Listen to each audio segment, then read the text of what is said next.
புஸ்தகம் 115 சங்கீதம் 14-15 வசனத்தில் இப்படியாக வாசித்தோம்.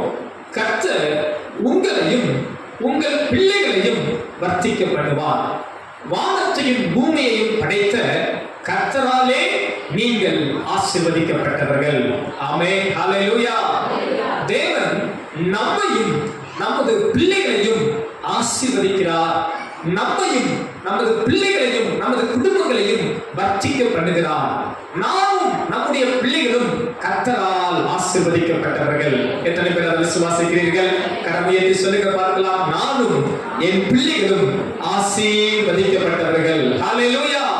நாமும் நமது பிள்ளைகளும் ஆசீர்வதிக்கப்பட்டவர்கள், ஆசீர்வாதமாக இருக்கும்படி அழைக்கப்பட்டவர்கள், ஆசீர்வாதமாக இருக்கும்படி தெரிந்து கொள்ளப்பட்டவர்கள். இந்த காலை நேரத்திலே பிள்ளைகளும் பெற்றோர்களும் என்ற தலைப்பின் கீழே பிள்ளைகளுடைய சில கடமைகளும் பெற்றோருடைய சில கடமைகளும் என்ற சில முக்கியமான அஸ்திபாரங்களை உங்கள் முன் வைக்க விரும்புகிறேன். நீங்கள் நல்ல பிள்ளைகளாக இருக்க வேண்டுமானால் இந்த கடமைகளை நீங்கள் பின்பற்ற வேண்டும். அதே போல நீங்கள் நல்ல பெற்றோராக இருக்க வேண்டுமானால் இந்த கடமைகளை நீங்கள் கைக்கொள்ள வேண்டும். இப்படி இந்த கடமைகளை எந்தெந்த பிள்ளைகள் எல்லாம் கைக்கொள்கிறார்களோ அவர்கள் உண்மையாகவே மிக நல்ல பிள்ளைகளாக வாழ முடியும். இந்த கடமைகளை எந்தெந்த பெற்றோரெல்லாம் கைக்கொள்கிறார்களோ அவர்கள் நிச்சயமாகவே ஒரு நல்ல பெற்றோர்களாக இருக்க முடியும். ஆண்டவர் தாமே இந்த நாளில் நம்மோடு பேசுவாராக. முதலாவது காரியம், பிள்ளைகளுக்கான ஒரு 3 மிக முக்கிய கடமைகள். முதலாவது ஒரு கடமை எடுத்து வாசிக்கலாம். எபேசியர் 6ஆம் அதிகாரம் 1வது வசனம். பிள்ளைகள் வாசிக்க அன்பாய் கேட்கிறேன். எபேசியர் 6ஆம் அதிகாரம் 1ஆம் வசனம். பிள்ளைகளே உங்கள் பெற்றோருக்கு கர்த்தருக்குள் கீழ்ப்படியுங்கள், இது நியாயம். அன்பானவர்களே, குறிப்பாக இது பிள்ளைகளுக்கான கடமைகள். உங்களுக்கு வேதம் சொல்லுகிற முதல் பிரதான கடமை என்னவென்றால் பெற்றோருக்கு கீழ்ப்படுகிற பிள்ளைகளாக இருக்க வேண்டும். ஆமென் சொல்லுவோமா? பிள்ளைகள் பக்கத்தில் இருக்க பிள்ளைகளை பார்த்து சொல்லுங்க, பெற்றோருக்கு கீழ்ப்படுகிற பிள்ளைகளாக இருக்க வேண்டும், இது நியாயம். ஹல்லேலூயா. பொதுவாக கீழ்ப்படிதல் என்ற வார்த்தை அதிகம் பேசப்படுகிற ஒரு வார்த்தை, ஆனால் அதிகம் செயல்படுத்தப்படாத ஒரு வார்த்தை. ஆனால் வேதம் பிள்ளைகளுக்கு கொடுக்கிற பிரதான கடமை கட்டளை கீழ்ப்படுகிற பிள்ளைகளாக இருக்க வேண்டும். கீழ்ப்படிதலை கற்றுக்கொள்ளுங்கள். சிறு வயதிலிருந்தே பெற்றோருக்கு எல்லா காரியத்திலும் கர்த்தருக்குள் கீழ்ப்படிய உங்களை ஒப்புக் கொடுங்கள். ஆண்டவர் நிச்சயமாய் உங்களை ஆசீர்வதிப்பார். பெற்றோர் ஒன்று சொல்ல நான் ஒன்று செய்வேன் என்று சொல்லாதிருங்கள். பெற்றோருக்கு கீழ்ப்படுகிற பிள்ளைகளாக இருப்பீர்கள் என்றால் நீங்கள் ஆசீர்வதிக்கப்பட்ட பிள்ளைகளாக இருப்பீர்கள். ஆண்டவர் இயேசு எப்படி இருந்தார் தெரியுமா? ஆண்டவர் இயேசுவே தனது பெற்றோருக்கு கீழ்ப்படிந்திருந்தார். பூமிக்குரிய பெற்றோராக இருந்த பெற்றோருக்கு எப்படி இருந்தாரா? கீழ்ப்படிந்திருந்தார். லூக்கா எழுதின சுவிசேஷம் 2ஆம் அதிகாரம் 51ஆம் வசனத்தை நாம் கவனிப்போமானால் ஆண்டவர் இயேசு அங்கே எப்படி இருந்தார் என்பதை குறித்து வேதம் சொல்கிறது. லூக்கா 2ஆம் அதிகாரம் 51ஆம் வசனத்தை பார்க்கிறீர்கள் என்றால்,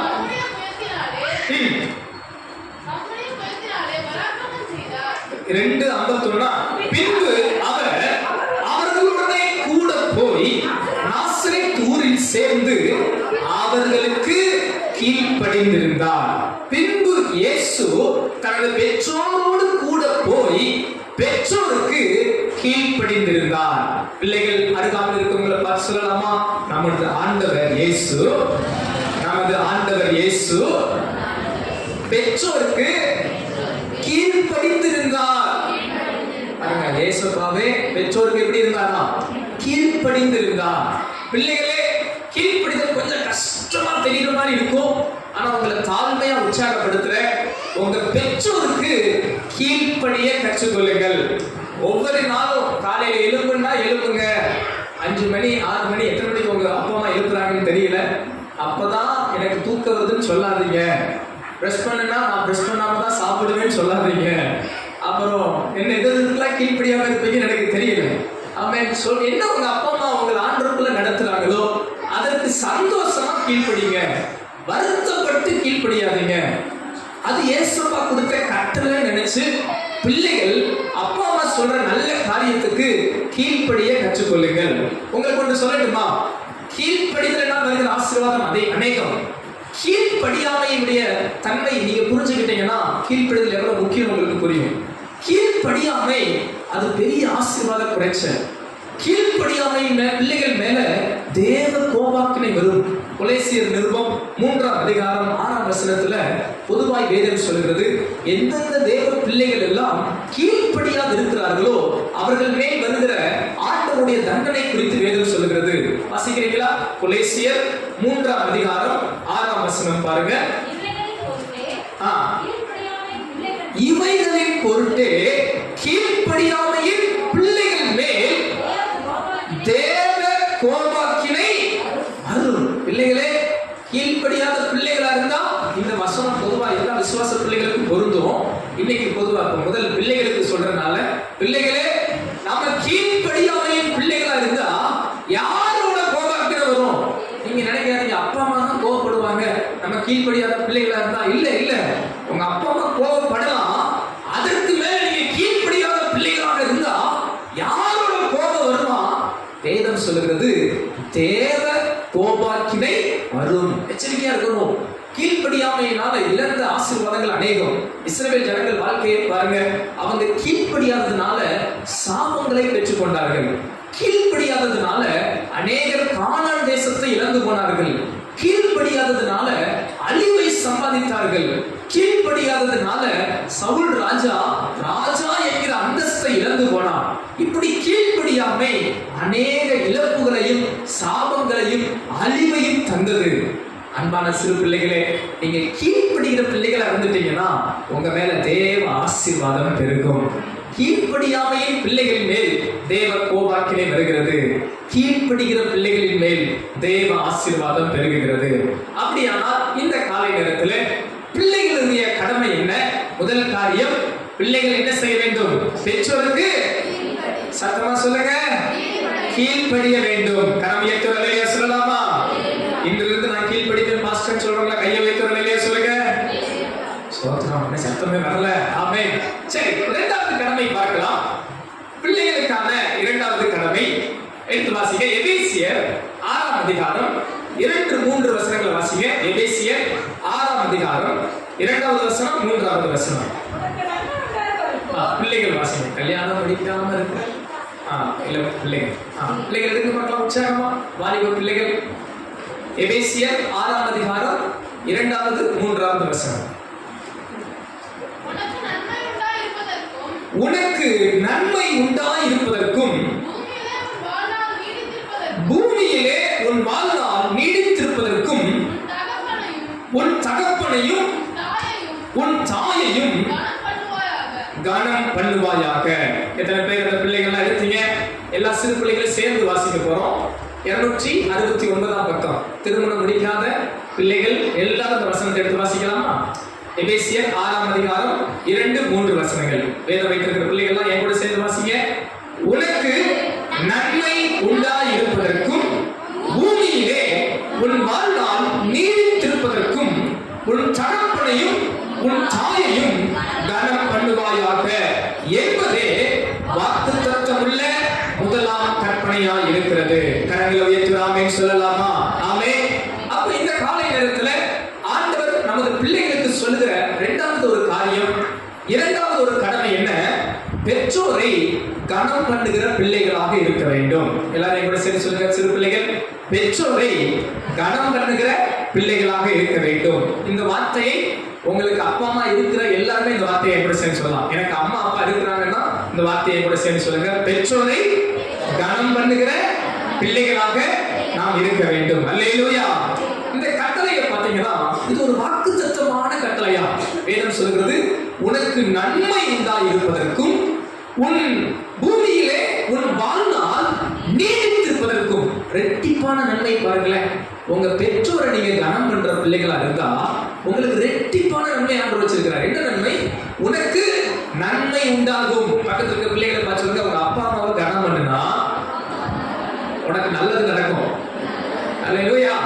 எத்தனை பேர் விசுவாசிக்கிறீங்க? அது மட்டும் இல்ல, உங்க அம்மா அப்பாவை நீங்க கனம் பண்ணுனா நாள் வாழலாம். இது சொல்றது வசனம் சொல்றது. பக்கத்துல பார்த்து சொல்லுங்க, உங்க அம்மா அப்பாவை கனம் பண்ணீங்கன்னா நீங்க இந்த பூமியில நீண்ட நாள் வாழலாம். உங்க ஆயுசு நாள் பெருகும். அல்லேலூயா. ஆயுசு நாள் பெருகிறதுக்கு என்னென்னமோ பண்றான் மனுஷன். ஆண்டவர் ரொம்ப ஒரு சிம்பிளா ஒரு வாக்குத்தத்தமான கட்டளை வச்சிருக்கிறார். என்ன கட்டளை? உன் தகப்பனையும் உன் தாயையும் கனம் பண்ணுவாயாக. அப்படி நீ கனம் பண்ணுகிற பிள்ளையாக இருந்தால் உன் ஆயுசு நாள், பூமியிலே உன் வாழ்நாள் நீடித்திருக்கும். ஹல்லேலூயா. உனக்கு நன்மை உண்டாகும். அன்பானவர்களே, உங்கள் தகப்பனையும் தாயையும் கனம் பண்ண கற்றுக்கொள்ளுங்க.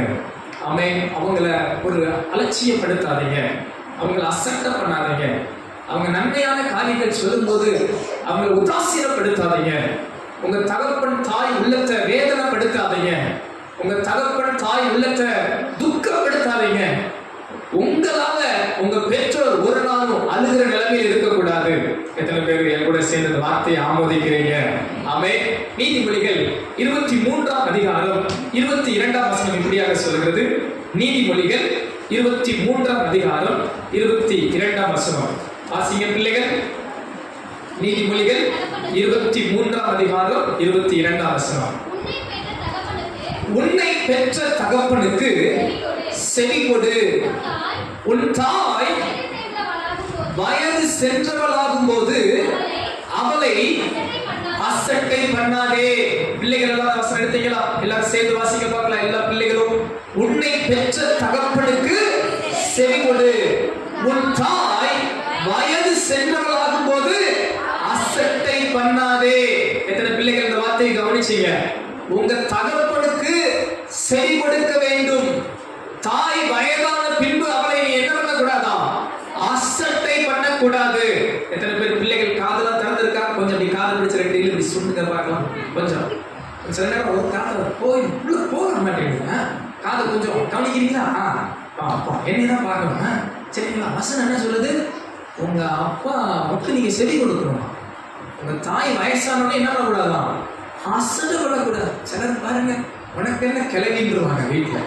சொல்றான், நீ அந்த காலம். இப்ப இருக்கிற தலைமுறை பிள்ளைகள்லாம் நம்மள என்ன சொல்லிடுறாங்க? நீ அந்த காலம். இப்ப நாங்க இப்படித்தான் இருப்போம். சொல்றோம், இந்த மாதிரிலாம் வீட்டில் பேசக்கூடாது. இந்த தகப்பனையும் தாயை என்ன பண்ணணும்னு சொல்றது வேதம்? கனம் பண்ணு. வயசாயிடுச்சு, உனக்கு என்ன தெரியும்? இந்த மாதிரி வார்த்தைகள்லாம் பிள்ளைகள் தவிர்த்து கொள்ளுங்கள். உங்களுக்கெல்லாம் ஒன்றும் தெரியாது. சிலர் சொல்லுவாங்க, நீலாம் முட்டாள். ஏன்னா நம்ம படிச்சுட்டோம், நம்ம காலேஜ் படிச்சுட்டோம். அம்மா அப்பா என்ன படிச்சிருக்காங்க? 5வது தான் படிச்சிருக்காங்க. இல்லை படிக்காம கூட இருப்பாங்க சில பெற்றோர்கள். நீ படிக்காத முட்டாள். நான் என்ன படிச்சுட்டேன்? காலேஜ் 2 டிகிரி முடிச்சிருக்கேன், 3 டிகிரி முடிச்சிருக்கேன். ஆளு காப்பி அடிச்சு பாஸ் பண்ணியிருக்கு. ஒன்றும் தெரியாது. ஆனால் என்ன சொல்றது மட்டும் என்னது? உனக்கு என்ன தெரியும்? ஸ்கூலுக்கே போகல அப்படின்ட்டு அவங்கள ஏளனம் பண்ணுறது. ஏன்னா இவருக்கு நிறைய தெரியுமா? அன்பான பிள்ளைகளே, அவங்க வயதான பின்பு உங்களை தாழ்மையாக சொல்கிறேன், அவங்களை அசட்டை பண்ணாதீங்க. உங்கள் தகப்பனையும் தாயும் நீங்கள் கனம் பண்ணுங்க. அவங்கள மதிப்பு கொடுத்து நடங்க. அவங்களுக்குரிய மரியாதையை செலுத்துங்க. அவங்களுக்குரிய கனத்தை நீங்கள் கொடுங்க. கர்த்தர் நிச்சயமாக உங்களை ஆசீர்வதிப்பார். இன்னொரு தாழ்மையாக சொல்லட்டுமா சிறு பிள்ளைகளுக்கு? நீங்கள் உண்மையிலே கடவுளை கனம் பண்ணுற பிள்ளைகள்னா உங்கள் அப்பா அம்மாவை கனம் பண்ணுவீங்க. நீங்கள் உண்மையிலே தேவனை கனம் பண்ணுகிற பிள்ளைகள்னா எத்தனை பேர் வார்த்தையை கவனிக்கிறீங்க? நீங்கள் உண்மையிலே ஆண்டவரை கனம் பண்ணுற பிள்ளைகள்னா யாரை கனம் பண்ணுவீங்க? உங்கள் பெற்றோரை கனம் பண்ணுவீங்க. என்ன சொல்றது? காண்கிற சகோதரனிடத்தில் அன்பு கூறாதவர் காணாத தேவனிடத்தில் என்ன பண்ண மாட்டான்? அன்பு கூற மாட்டான். காண்கிற பெற்றோரை கனம் பண்ணாதவர்கள் காணாத தேவனை அன்புரே உமக்கே கனம் மகிமை நீ கையை உயர்த்தி துதிச்சாலும் ஆராதிச்சாலும் அது ஏசப்ப சொல்லுவாங்க சிலரை பார்த்து மாயமான காரே அப்படின்ற மாதிரி அது எப்படி ஆகி போயிடும்? அது மாயமான ஆயிரும். அன்பான பிள்ளைகளே, கர்த்தரை உண்மையா மனதோடு கனம் பண்ணுகிற பிள்ளைகளே, உங்கள் பெற்றோரை நீங்க என்ன பண்ணணும்? கனம் பண்ண வேண்டும். எத்தனை பேர் ஆமென் சொல்றீங்க? அல்லேலூயா. அசட்டை பண்ற பிள்ளைகளா இருந்தா, கனவீனம் பண்ற பிள்ளைகளா இருந்தா என்ன நடக்கும் தெரியுமா? அதுக்கு ஆண்டு சில வார்த்தைகள் சொல்லியிருக்கிறார். பிள்ளைகள் வாசிங்க பார்க்கலாம். நீதிமொழிகள் 30ஆம் அதிகாரம் 17ஆம் வசனம். சீக்கிரமா வாசிங்க. நீதிமொழிகள் 30ஆம் அதிகாரம் 17ஆம் வசனம். நல்லா கவனிங்க. தகப்பனை பரியாசம் பண்ணி தாயின் கட்டளையை அசட்டை பண்ணுகிறவனுடைய கண்ணை நதியின் காகங்கள் என்ன பண்ணுமா? பிடிக்கும். கழுகு குஞ்சுகள் என்ன பண்ணுமா? ஆண்டவர் சொல்றார், நல்லா இருக்குல்ல? வீட்டில் இந்த மாதிரி வாக்குத்தத்த வசனங்களை மட்டும் போடாமல் இந்த மாதிரி வசனங்கள்லாம் கொஞ்சம் போர்டு போட்டு வச்சிருக்க நல்லா இருக்குன்னு நினைக்கிறேன். தகப்பன் வார்த்தையை அசட்டை பண்ணி தாயின் வார்த்தையை தள்ளுறவங்க என்ன பண்ணுமா? நதியின் காகங்கள் அவன் கண்ட என்ன பண்ணுமா? பிடுங்கும். கழுகு குஞ்சுகள் அவன் கண்ட என்ன பண்ணுமா? தின்னும். சோத்திரம். இதெல்லாம் நமக்கு தேவையா? சோத்திரம். அப்பா அம்மாவை அசட்டை பண்ணாதீங்க, தகப்பன் அசட்டை பண்ணி தாயை தள்ளாதீங்க. சிலர் பாருங்க, நல்லா அம்மா அப்பாவை ஃபுட்பாலாக நினைக்கிறது, அம்மா அப்பாவை லெஃப்ட் ரைட்டுன்னு அடிக்கிறது. நல்ல இவங்களுக்கு நல்லா சாப்பிட்டு நல்லா கெதியாக இருக்கிறாங்கல்ல, அம்மா அப்பா பாவம் கஷ்டப்பட்டு உழைச்சி நல்லா சாப்பாடு கொடுத்து ஆளை நல்லா புஷ்டியாக வச்சதுக்கு என்ன காரணம் தெரியுமா? இவன் WWF யார் கூட போடுறது? அம்மா அப்பா கூட தான் போடுறது. ஏன்னா வெளியே போனால் அடி வாங்கிடுவான். அதனால யார் அடிக்கிறது? அம்மா அப்பாவை தான். வந்து சொல்ல மாட்டாங்க, யாரும் இல்லை சக்கரை கட்டி தங்கம் காக்கைக்கும் தன் குஞ்சு இல்லை கொஞ்சம் பொன் குஞ்சு, அதனால அடிச்சாலும் வாங்கிக்குவாங்கன்னு சொல்லி என்ன பண்றது? அம்மா கிட்ட நல்ல பிள்ளைகள் கிட்ட நல்லா அடி வாங்குற பெற்றோர்கள் இருப்பாங்க. பிள்ளைகளே, பெற்றோரை கை நீட்டி அடிக்கிற பழக்கம் இருக்கக்கூடாது. கனம் பண்ணுகிற பிள்ளைகளாக இருந்தா நீங்க ஆசீர்வாதமா இருப்பீங்க. எத்தனை பேர் ஆமென் சொல்றீங்க? கொஞ்சம் நல்லா சிரிச்சுக்கிட்டே கேட்கலாமா? அல்லேலூயா. அடிக்கிற பிள்ளைகளா இருந்தா ஆபத்து. அதுக்கு என்ன சொல்லிக்க தெரியுமா? பழைய ஏற்பாட்டு பிரமாணம் என்ன தெரியுமா? யாராவது தன் தகப்பனையோ தாயை அடிச்சா என்ன செய்யப்படும்? வசிக்கலாமா? யாத்திராகவும் 21ஆம் அதிகாரம் 15ஆம் வசனம் பாருங்க. நீங்க அடிக்கிற பிள்ளைகளா இருந்தா உங்க பெற்றோரை என்ன வசனம் சொல்லுது பாருங்க. யாத்திராகமும் 21:15ஆம் வசனம். பிள்ளைகள், இந்த வசனங்கள் எல்லாம் பிள்ளைகள் வாசிக்கும். பிள்ளைகளுடைய கடமைகள் எல்லாம் வாசிக்குவான். தன் தகப்பனையாவது தன் தாயையாவது அடிக்கிறவன் என்னவா? எப்படி? நிச்சயமாய். தன் தகப்பனையாவது தன் தாயையாவது அடிக்கிறவன் என்ன சொல்லிருக்கு வசனம்? நிச்சயமா நடைபெறும். இது பழைய ஏற்பாட்டு பிரமாணம். ஆண்டவர் எவ்வளவு வைராக்கியமா இருக்கிறார் பெற்றோருக்காக. பிள்ளைகளே, உங்க அப்பா அம்மாவை கை நீக்கி அடிக்கணும்னு துணிவு வந்துச்சு, ஆண்டவர் பாருங்க நினைக்கிறாரு, தகப்பனையாவது தாயையாவது அடிக்கிறவன் எப்படியா? நிச்சயமாய். எல்லாம் அந்த வார்த்தை சொல்ல மாட்டான். நிச்சயமா என்ன செய்ய போறாங்க ஆண்டவர்? 17ஆம் வசனம் பாருங்க. அதுக்கு அடுத்த வசனங்கள் 17 பாருங்க. தன் தகப்பனையாவது தன் தாயையாவது சபிக்கிறவன். நீ அடிக்கிறடி பரவாயில்ல, இங்க எப்படிப்பட்ட ஆளா? சபிக்கிறவர்கள் கூட என்ன பண்றது? வசனம் கொலை செய்யப்படலாம். சோத்திரம். ரட்சிக்கப்படாத முன்னாடி யாராவது அடிச்சிருந்தா அப்பா மட்டும் மன்னிப்பு கேட்டுருங்க. ரட்சிக்கப்பட்ட பின்பு சபைக்கு வந்து இவரெல்லாம் ஆண்டோடைய சத்தியத்தை கேட்டு வசனத்தை கேட்டு அம்மா அப்பா மேல கையை நீட்டி அவங்களை சபிக்கணும், அவங்களை அடிக்கணும்ன்ற துணிகரமான எண்ணங்கள் எந்த ஒரு தேவ பிள்ளைகளுக்கும் வரக்கூடாது. எத்தனை பேர் ஆமென் சொல்றீங்க? சிறு பிள்ளைகளே, இளம் வாலிப பிள்ளைகளே, உங்களுக்கு நல்ல பலன் இருக்கலாம், ஞானம் இருக்கலாம், திறமை இருக்கலாம். உங்க பெற்றோரை அசட்டை பண்ணாதீங்க, உங்க பெற்றோரை கனவீனப்படுத்தாதீங்க, உங்க பெற்றோரை சபிக்காதீங்க, உங்க பெற்றோரை அடிக்கணும் வேதனைப்படுத்தணும் நினைக்காதீங்க. இது கர்த்தருக்கு பிரியமில்லாத ஒரு செயல். இதை தேவன் அங்கீகரிக்க மாட்டார், இதை தேவன் பொறுக்க மாட்டார். உங்களுடைய கடமை என்ன தெரியுமா? உங்கள் பெற்றோரை கனம் பண்ணுகிறவர்களா இருக்க வேண்டும். கடமையற்று ஆமென் சொல்லலாமா? அல்லேலூயா. எத்தனை பேர் உண்மையை நினைக்கிறீங்க? என் பெற்றோரை நான் என்ன பண்ணணும்? கனம் பண்ண. எத்தனை பேர் உண்மையா சொல்ல முடியும்? என் பெற்றோரை நான் என்ன பண்ணணும்? அவங்களுக்குரிய ஒரு மதிப்பை நான் கொடுக்கணும், அவங்களுக்குரிய ஒரு கனத்தை நான் கொடுக்கணும். அப்படிப்பட்ட நீங்க பிள்ளைகளா இருந்து பாருங்க, கர்த்தர் உங்களை நிச்சயமா ஆசீர்வதிப்பார். வேத சொல்றது பாத்தீங்களா? ரெட்டிப்பான நன்மை உங்களுக்கு உண்டு. உண்மை மனதோடு உங்க பெற்றோரை கனம் பண்ணி பாருங்க, உங்களுக்கு ஆண்டவர் நன்மைகளை செய்வார். உண்மை மனதோடு உங்க பெற்றோரை கனம் பண்ணி பாருங்க, உங்க வாழ்நாள் இந்த பூமியில நீடித்திருக்க பண்ணுவார். காரணம், இந்த வார்த்தையை தேவன் விளம்பினார், அதை அவர் நிறைவேற்ற வல்லவரா இருக்கிறார். சிறு பிள்ளைகள் மட்டும் கையை உயர்த்தி சத்தமா அல்லேலூயா சொல்லலாமா? நல்ல சத்தமா அல்லேலூயா சொல்லலாமா? ஹல்லேலூயா. அப்ப இரண்டாவது கடமை என்ன?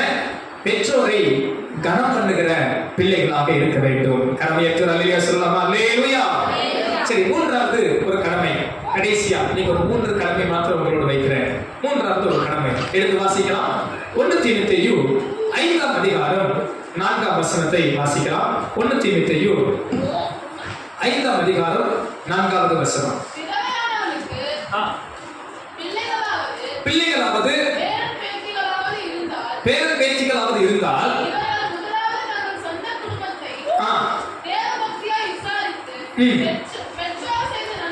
பெற்றோர் செய்த நன்மைக்கு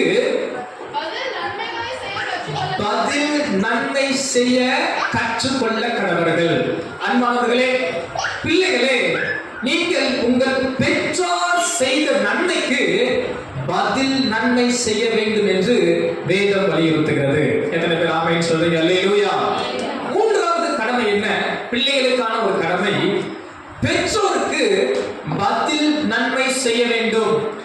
பதில் நன்மை செய்ய வேண்டும். பெற்றோர் உங்களுக்கு செய்த நன்மைகள், உபகாரங்கள், அவர்கள் உங்களை வளர்த்து ஆளாக்கி உங்களுக்காக அவர்கள் பெற்ற பிரயாசங்கள், கண்ணீருக்கு நீங்கள் பதில் கடமைகளை செய்ய வேண்டும். இதை பெற்றோருக்கு செய்ய வேண்டும். வேதம் சொல்கிறது, பெற்றார் உங்களுக்கு செய்த நன்மைக்கு பதில் நன்மை செய்ய வேண்டும். என்ன புரியுது? பக்கத்துல பார்த்துங்க, எங்க அப்பா அம்மாவுக்கு பதில் நன்மை நான் செய்யணும். நீங்க நினைக்கலாம், பதில் நன்மை செஞ்சாங்கன்னா அவங்க என்ன நன்மை எனக்கு செஞ்சாங்க? உங்களுக்கு 10 மாசம் சுமந்து தூக்கி நாய்மதே பெரிய விஷயம். சோத்திரம். கன்சீவா இருக்க போய் கேட்டு பாருங்க, 3 மாசத்துல அவங்களால ஒழுங்கா சாப்பிட முடியாது.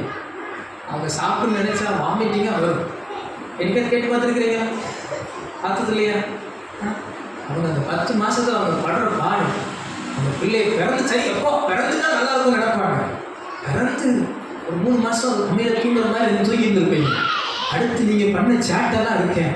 சோத்திரம். ஒரு பிள்ளை வளர்க்குறவங்களுக்கு போய் கொஞ்சம் கேட்டு பாருங்க, ஐயோ என்ன பாடு. அடுத்து கொஞ்சம் வளர்ந்துடா, அப்பா கொஞ்சம் தளர்ந்துட்டா நடந்தா நல்லா இருக்கும்னு நினைப்போம். அடுத்து நீங்க பண்ண சேட்டை இருக்கேன். சரி, ஏதோ கொஞ்சம் உங்களை பார்த்தீங்களா 2 பேரும் என்ன பாடுபடுத்துறாங்க. உதாரணம் பாருங்க, அவங்களும் என்னமோ இழுத்து பார்க்குறாங்க, அதனால அசைகிறாங்களா பாருங்க, என்ன மாதிரி படுத்துறாங்க. இந்த மாதிரி நீங்களா என்ன பாடுபடுத்திருக்கீங்க தெரியுமா? அதெல்லாம் பொறுத்து சகிச்சு தாங்கி உங்களுக்கு நல்ல நல்ல ட்ரெஸ் வாங்கி கொடுத்து, நல்ல சாப்பாடு கொடுத்து, உங்களை நல்லா படிக்க வச்சு, ஏதோ உங்களால் முடிஞ்ச ஸ்கூலில் உங்களை சேர்த்து காப்பாற்றி உங்களை நல்ல நிலைமைக்கு உயர்த்தி வச்சா நல்லா சம்பாதிச்சு டாக்டர் காமிச்சிட்டு போயிடுறது. யாருக்கு? அம்மா அப்பாவுக்கு. என்ன சொல்லிடுறது? அது சிலர் டாக்டரை கூட காமிக்கிறது இல்லை. ஆள் வளர்ந்துட்டா என்ன சொல்லுவாங்கல்ல, அதாவது ரெக்கம் முளைச்சிட்டா ஆள் என்ன பண்ணிடுவாங்க? அறந்துருவாங்க. சிலர் சொல்லுவாங்க, சில அப்பா அம்மாட்ட கேட்பேன், எங்க உங்க பிள்ளைகள்? அப்போ இந்த பழமொழி சொல்லுவாங்க, ஃபர்ஸ்ட் ரெக்கம் முளைச்சிருச்சுடுவாங்க. நான் புரிஞ்சுக்கிட்டேன். என்ன முளைச்சிருச்சு? அவங்களுக்கு ரெக்கம் முளைச்சிருச்சு. அதனால ஆள் என்ன இல்லை, கவனிக்கிறதெல்லாம் இல்லை, உங்களை விசாரிக்கிறது இல்லை, பேசுறது இல்லை, பார்க்கறது. சில பெற்றோர் தெரியுமா, பிள்ளைகள் விசாரிக்காத பெற்றோர் இருக்கிறாங்க. பல ஆண்டுகளா அவங்கள்ட்ட பேசாத பிள்ளைகள் இருக்கிறாங்க. ஃபோன் பண்ணி விசாரிக்காத பிள்ளைகள் இருக்கிறாங்க. சபையில் இருக்கிற பிள்ளைகளே, இந்த காலை நேரத்தில் நான் அல்ல, ஆண்டவர் உங்கள்கிட்ட பேசுகிறார். பெற்றோர் உங்களுக்கு செய்கிற நன்மைக்கு பதில் நன்மை செய்ய தீர்மானம் வைத்துக் கொள்ளுங்க. இப்போவே உங்கள் உள்ளத்தில் ஆணித்தனமா உங்கள் அப்பா அம்மா படுற கஷ்டத்தை பாருங்க. பெற்றோர் இந்த விஷயத்தில் கொஞ்சம் தப்பு பண்ணிடுறீங்க. நல்லா என்னமோ நீங்கள் தான் அம்மானி வீட்டு பிள்ளை மாதிரி அவங்கள ஒரு கஷ்டப்பட விடாமல் நடக்க கூட விடுறதில்ல. சில பிள்ளைங்க கால் தூசியில் என்ன பண்ணக்கூடாது, படக்கூடாதுன்னு தாங்குறது. உங்களுக்கு பிள்ளைகளை கொஞ்சம் கஷ்டங்களை சொல்லுங்கள். நீங்கள் எவ்வளோ கஷ்டப்படுறீங்கன்னு பிள்ளைகளுக்கு கொஞ்சம் கற்றுக் கொடுங்க. சும்மா ஒரு ட்ரெஸ்ஸு வாங்கி தரேன்னு சொல்லுங்கள். அதுக்காக வெட்கப்படாதீங்க. நான் குறைபாடு இருக்கிறேன்னு காமிக்கிறதுக்காக அல்ல, அவங்களுக்கு அதை புரிந்து கொள்ளுகிற கிருபையை கொடுப்பார் ஆண்டவர். ஒரு நேரம் சாப்பாடு எப்படி வருதுன்னு சொல்லி கொடுங்க. ஒரு நேரம் அந்த நீங்கள் சிக்கன் வாங்கி தரதுக்கு எவ்வளோ கஷ்டப்படுறீங்கன்னு சொல்லி கொடுங்க. நிறைய பணம் இருந்தாலும் ஆடம்பரத்தை காமிக்காதீங்க. கர்த்தர் உங்களை ஆசீர்வதித்திருக்கிறார். ஸ்தோத்திரம். அதுக்காக உங்கள் பிள்ளைகள் அதுக்குரிய மதிப்பை புரிந்து கொள்ளட்டும். இந்த ₹1 மதிப்பை தெரிஞ்சு கொள்ளட்டும். பெற்றோர்கள் இந்த இடத்துல பல நேரம் நம்ம தவறு பண்ணிடுறோம். அப்போ அவங்களுக்கு என்ன நினைச்சுறாங்கன்னா, இது ஈஸியாக கிடைச்சிருச்சு எங்கள் அம்மா அப்பாவுக்கு, இதுக்காக அவங்க கஷ்டப்படலன்னு நினைச்சுக்கிறாங்க. பிள்ளைகளே, அவங்க சம்பாதிக்கிற ஒவ்வொரு சம்பாத்தியம் எவ்வளவு வேர்வை, எவ்வளவு பாடுபடுறாங்க தெரியுமா? 8 மணி நேரம் வேலை பார்க்குறாங்க. அவங்க ஒரு கம்பெனிலேயோ இல்லை ஒரு வேலை ஸ்தலத்திலேயோ அங்கே எத்தனையோ திட்டு வாங்குறாங்க, அவமானம் பண்ணுறாங்க. உங்களுக்கு அது சொல்ல மாட்டாங்க. அவங்க அப்பா அம்மா அவங்க பட்ட வேதனையை வெளியே சொல்ல மாட்டாங்க. பிள்ளைங்கள்ட்ட பார்த்து இன்னைக்கு உங்கள் மேனேஜர் திட்டுனான்னு சொல்லுவாங்கன்னு நினைக்கிறீங்களா? சொல்ல மாட்டாங்க. ஏன்னா உங்கள் முன்னாடி அதை காமிக்க மாட்டாங்க, வேதனையை காமிக்க மாட்டாங்க. பிள்ளைகளுக்கு தாழ்மையாக சொல்கிறேன், உங்களுக்கு கொடுக்குற ஒவ்வொரு ரூபாய்க்கும் அவங்க அம்மா அப்பா படுற கஷ்டம், உங்கள் அம்மா அப்பா வர்ற கஷ்டம் கொஞ்சம் நெஞ்சம் அல்ல. பல இடத்துல அவமானப்பட்டு, பல இடத்துல வேதனைப்பட்டு, அன்றைக்கு நாளெல்லாம் நின்று கால் வலி வீங்கி வேதனைப்பட்டு கண்ணீரோடு அந்த பணத்தை கொண்டு வந்து உங்களுக்கு உணவு கொடுத்து, உங்களுக்கு பிறந்த நாளுக்கு ட்ரெஸ் கொடுத்து, உங்களை காப்பாற்றி, உங்களை போஷித்து நடத்துறாங்க. ஆனா நீங்க இந்த 10-15 வயசு வந்த உடனே பேசுற பேச்சு இருக்கு, 17 வயசு வந்த உடனே, இந்த காலேஜ் வந்த உடனே, இந்த காலேஜ் முடிச்சு ஒரு வேலைக்கு போன உடனே, கையில ஒரு 10,000 20,000 50,000 சம்பளம் வந்த உடனே, அப்பா உங்களை கையில பிடிக்க முடியுதா? உங்களை ஏதாவது சொல்ல முடியுதா? இல்ல வந்தாலும் சரி, ஏதாவது நீங்க பதிலுக்கு உங்க பெற்றோருக்கு ஏதாவது ஒரு நன்மை செய்கிற உள்ள உங்களுக்கு இருக்கா? வேதம் சொல்லுகிறது, பெற்றார் செய்த நன்மைக்கு பதில் நன்மை செய்ய தயவாய் படித்துக் கொள்ளுங்க. இது உங்களுடைய கடமை என்பதை மறந்துடாதீங்க. நீங்க நல்லா வந்துட்டீங்க, எங்க அப்பா அம்மா நான் கண்டுக்க மாட்டேன்னு மட்டும் இருந்துடாதீங்க, அவங்களை நான் விசாரிக்க மாட்டேன்னு இருந்துடாதீங்க, அவங்களுக்கு நான் எதுவும் செய்ய மாட்டேன்னு இருந்துடாதீங்க. இப்ப இருக்கிற சின்ன பிள்ளைகள்லாம் பார்த்து சொல்றேன், அடுத்த 10 வருஷம் 20 வருஷத்துல தேவன் உங்களை பெரிய நிலைமைக்கு உயர்த்த போகிறார். உயர்த்த நிலையில சொல்ல மாட்டீங்களே? ஆமா, உங்களை தேசத்துக்கு ஆசீர்வாதம் வைக்க போறார். உங்களை பெரிய எல்லைக்கு தேவன் கொண்டு போவார். மறந்துடாதீங்க. இதுக்கெல்லாம் உங்க பெற்றோர் வடித்த கண்ணீர், உங்க பெற்றோர் செஞ்ச முயற்சியை மறந்துடாதீங்க. உங்க பெற்றோர் உங்களை நம்புறதை மறந்துடாதீங்க. நீங்க பெற்றார் செய்த நன்மைக்கு பதில் நன்மை செய்ய படித்துக்கொள்ள அவங்களை உற்சாகப்படுத்துகிறேன். ஹல்லேலூயா. யோசேப்பு பாருங்க, அவன் எகிப்துல பார்வோனுக்கு அடுத்த நிலைமையில உயர் ஸ்தானத்துக்கு வருகிறான். ஆனா அப்பாவும் அண்ணன்மார்களும் பஞ்சத்துல இருக்கிறாங்க, சாப்பாட்டுக்கு எகிப்துக்கு வந்து போறாங்க. எங்க வீட்டுல வாசிக்க நேரம் ஆயிடுச்சு. ஆதியாகமம் 45 அதிகாரத்துல வீட்டுல போய் பாருங்க, அவன் தன் அப்பா சொல்லி அனுப்புறான், நீங்க இங்க வாங்கப்பா, நான் உங்களை பார்த்துக்கிறேன். என்னைய ஆண்டு உயர்த்தி வச்சிருக்கிறாங்க. இந்த எகிப்து தேசத்துல நான் பார்வோனுக்கு அடுத்த நிலைமையில் இருக்கிறேன், நீங்க என்கிட்ட வாங்க, உங்களை நான் பராமரிப்பேன் என்று சொல்லுகிறார். பார்த்தீங்களா? ஒரு நல்ல பிள்ளையின் உள்ளம் இப்படித்தான் இருக்கணும். உங்களை ஆண்டு உயர்த்தி இருக்கிறாரா? உங்களை ஆண்டு ஒரு மேன்மையா வச்சிருக்கிறாரா?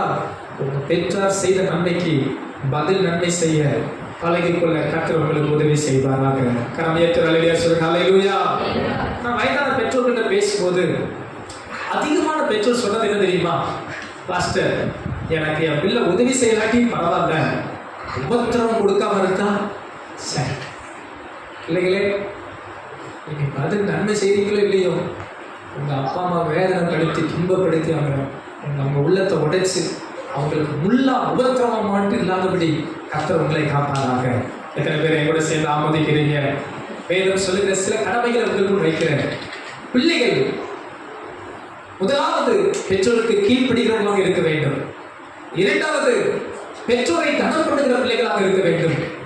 மூன்றாவது பெற்றோர் செய்த நன்மைக்கு பதில் நன்மை செய்கிற பிள்ளைகளாக இருக்க வேண்டும். அப்படி இருப்போம் சொல்லுங்க. கையை உயர்த்து அல்லேலூயா சொல்லுங்க. அல்லேலூயா. ஒரு சம்பவத்தை சொல்றேன், இதை நீங்க அதிகமா கேள்விப்பட்டிருப்பீங்க. ஒரு நல்ல பையன் இருந்தார், அவருக்கு திருமணம் முடித்து பிள்ளைகள் இருந்தது. அவர்களுக்கு அப்பா அம்மாவும் இருந்தாங்க. இந்த அப்பா அம்மா இந்த மகனை நல்லா வளர்த்தாங்க, நேசித்து நல்ல பெஸ்ட் ஸ்கூல்ல சேர்த்தாங்க, பெஸ்ட் காலேஜில் சேர்த்தாங்க. இவர் நல்லா பணம் கொடுத்து நல்லா வளர்த்து வந்தாங்க.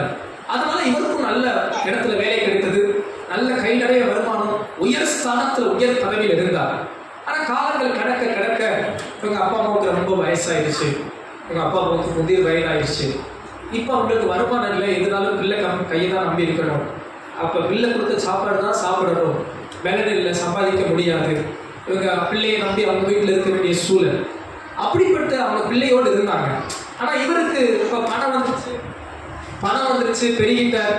இப்போ அப்பா அம்மாவெல்லாம் பார்க்கறதுக்கு, அப்பா அம்மாவெல்லாம் கவனிக்கிறதுக்கு இவருக்கு நேரம் இல்லை. இவருக்கு நேரம் இல்லை, பிரதருக்கு அப்பா அம்மாவை கவனிக்கலாம் நேரம் இல்லை. அப்போ இவர் என்ன பண்ணுறாரு, மீதி மிஞ்சி இருந்த சாப்பாடு, ஒன்றும் உதவாத காரியம், இப்படி இதை கொடுத்து அவங்க அப்பாவை புறம் தள்ளிட்டார். வீட்டில் ஓரமாக ஒரு மூலையில போட்டுட்டார். இருக்கிறவங்களே வீட்டில் பழைய தட்டு, பிச்சைக்காரனு கூட அந்த தட்டை போட முடியாது. அப்படிப்பட்ட தட்டை அவங்களுக்கு ஒதுக்கி, ஏன்னா அவங்ககிட்ட இருந்து ஏதாவது நமக்கு இன்ஃபெக்ஷன் ஆயிருன்னு சொல்லி அப்படி அவங்கள ஒதுக்கி புறத்தள்ளி வச்சுட்டார். இப்படிதான் ரொம்ப இருக்கிறவங்களே பழைய தட்டில் சாப்பாடு கொடுத்துட்டே இருந்தாங்க. இது அவங்க பிள்ளைங்க கவனிக்கிறாங்க. இதை என்ன நம்ம தாத்தா பாட்டிக்கு என்னதான் கொடுக்குறாங்க, இந்த பழைய தட்டையே கொடுத்து இதுலேயே சாப்பாடு கொடுத்து இதுலேயே கவனிக்கிறாங்களே, அப்படி அந்த பிள்ளைகளும் கவனித்துக் கொண்டிருந்தார்கள். நாள் வந்தது, நல்ல அதை சொல்றேன். நான் வந்தது அந்த தாத்தா பாட்டி மறைக்கிறாங்க. அவங்களை அடக்கம் பண்ணும்போது இந்த சின்ன பிள்ளைகள் இந்த தட்டை எடுத்து ஒழிச்சு கையில பத்திரமா வைக்கிறாங்களாம். அவங்க அப்பா அம்மா கேட்டாங்களாம், ஏன் இந்த தட்டை எடுத்து வைக்கிற? இல்லப்பா, நீ வயசாயிட்ட, உனக்கு இந்த தட்டை தான் சோறு போடணும், அதனால நான் என்ன பண்றேன், இந்த தட்டை எடுத்து வைக்கிறேன் என்று இந்த சின்ன பிள்ளைகள் சொன்னாங்க. இதை ஏன் நான் சொல்றேன்னா, பிள்ளைகளே, இப்போ ஒருவேளை உங்களுக்கு கீழ்ப்படிதல்னு சொல்லும்போது கஷ்டமா தெரியும். இப்போ ஒருவேளை உங்க பெற்றோரை கனம் பண்ணுங்கன்னு சொல்லும்போது கஷ்டமா தெரியும். இப்போ ஒருவேளை உங்க பெற்றோருக்கு நன்மை செய்யுங்கன்னு சொல்லும்போது உங்களுக்கு ஒருவேளை கஷ்டமா தெரியலாம். மறந்துடாதீங்க, ஒரு நாள் நீங்களும் ஒரு நாள் பெற்றோரா ஆவீங்க. அப்பதான் உங்களுக்கு இந்த வார்த்தையின் அர்த்தம் புரியும். உங்க பிள்ளைகள் கீழ்ப்படியாத போது, உங்க பிள்ளைகள் உங்களை அசட்டை பண்ணும்போது, உங்க பிள்ளைகள் உங்களுக்கு உறுதுணையா இல்லாத போது உங்கள் உள்ளம் அப்போ துடிக்கும். அப்போ உணர்வீங்க இந்த வார்த்தையின் சத்தியம் எவ்வளவு உண்மையானது இருக்கு. அதுக்கு முன்னமாக இப்போதே இந்த போதக சிச்சையை ஏற்றுக்கொள்ளுங்கள். கர்த்தர் உங்களை நிச்சயமா ஆசீர்வதிப்பார். கரமையை திறவிலே சொல்லலாமா? ஹல்லேலூயா.